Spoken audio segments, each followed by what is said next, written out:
What can the Swedish government do politically to assist and help the situation in the Congo?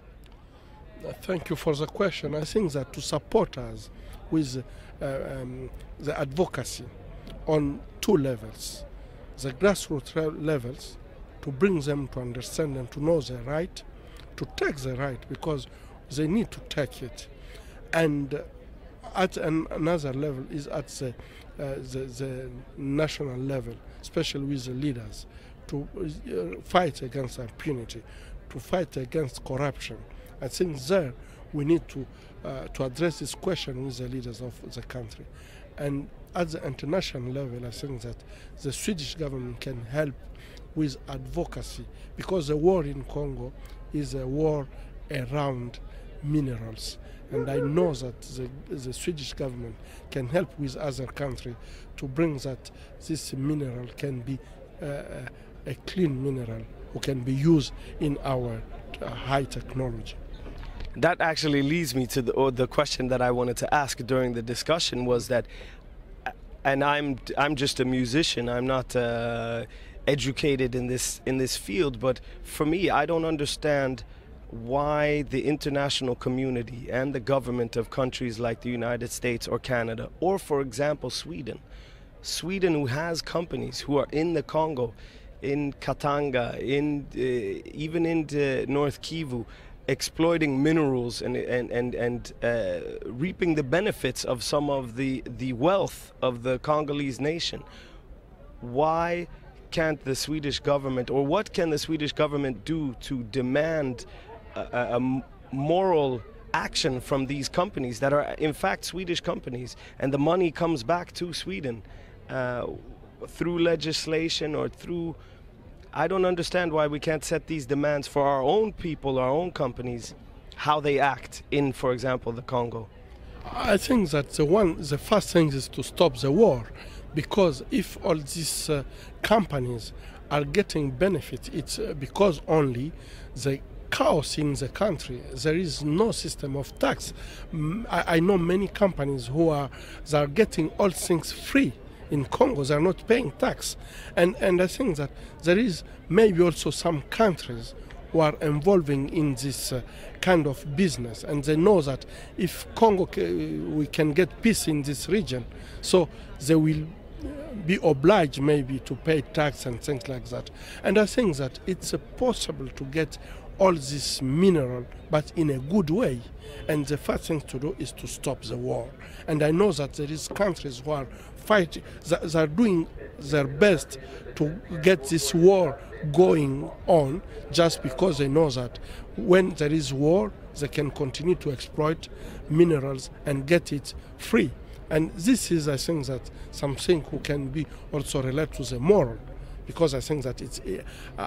if you can see, you are in Congo and you can see how people are poor. Many people, they don't know even what is the value of all these minerals, because for them this mineral at least don't exist. So I think that the first thing for me is to stop the war, because the war in Congo don't have another meaning. It's only a war to get mineral without paying tax and so on. But if it's then in the interest of the companies to keep the war going, because in fact they have to pay less taxes, they probably pay lower prices for the minerals.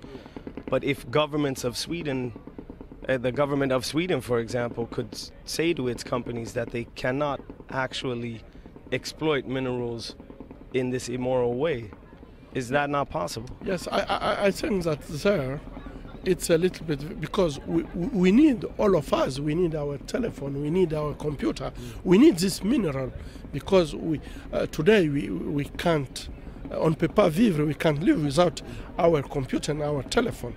But I think that if you, like artists, and others can stand up and say, we want to get telephone, we want to get computer, but we want it clean. We want it.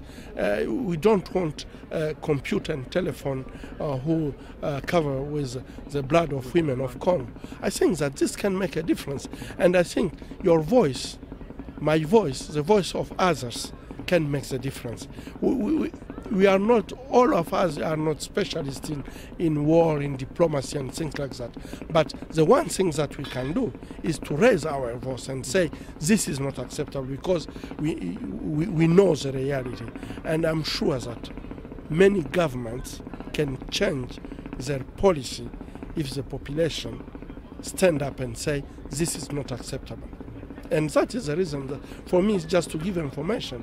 So you have information, you can use it, you can use your voice, you can use maybe the voice of other artists to say the things that is going on in Congo is not acceptable. And I'm sure that the government in the Western countries are listening to the grassroots. Yeah, and that leads me to the last question, because as we see, for example, in the Arab Spring, change comes from the people, and then in turn forces the government to change. What do you think the Congolese people, the people of Bukavu or Goma or Kinshasa, can actually do to alleviate the situation in Congo?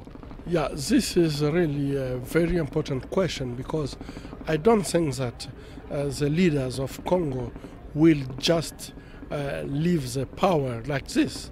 The population, the grassroots, need really to act. They need to do something.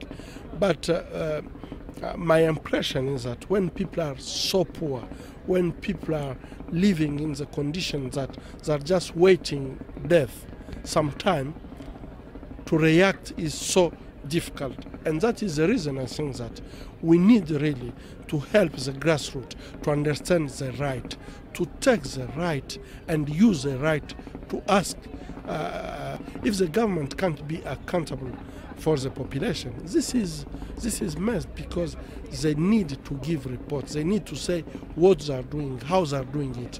And there, I know that this can't happen if the population is not educated.